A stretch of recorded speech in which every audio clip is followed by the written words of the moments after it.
Less than 1% of domestic workers in the Asia-Pacific region receive comprehensive social protection. The International Labour Organization highlights the many barriers faced by the group and the need for more effort to protect and support them.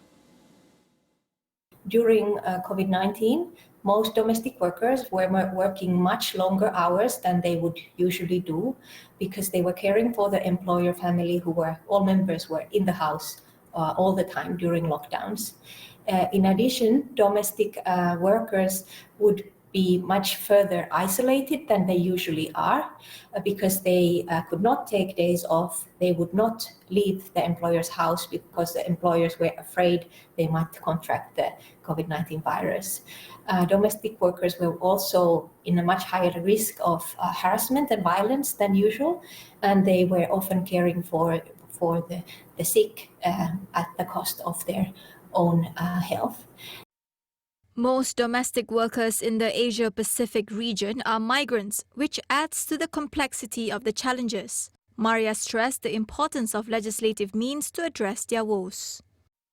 The inclusion of domestic workers in SOCSO a year ago was really a great achievement. This was applauded by the ILO and sets Malaysia ahead of some other countries in the region. But it's important to note that SOCSO provides migrant domestic workers only one benefit, only employment injury. So there's still a lot of legislative work to do to ensure comprehensive protection and equal treatment. And there's also major decent work deficits in Malaysia specifically that need to be addressed.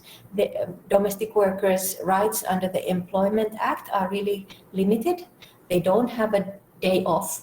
They don't have minimum wage. They don't have holidays, and they don't have a legislated working time.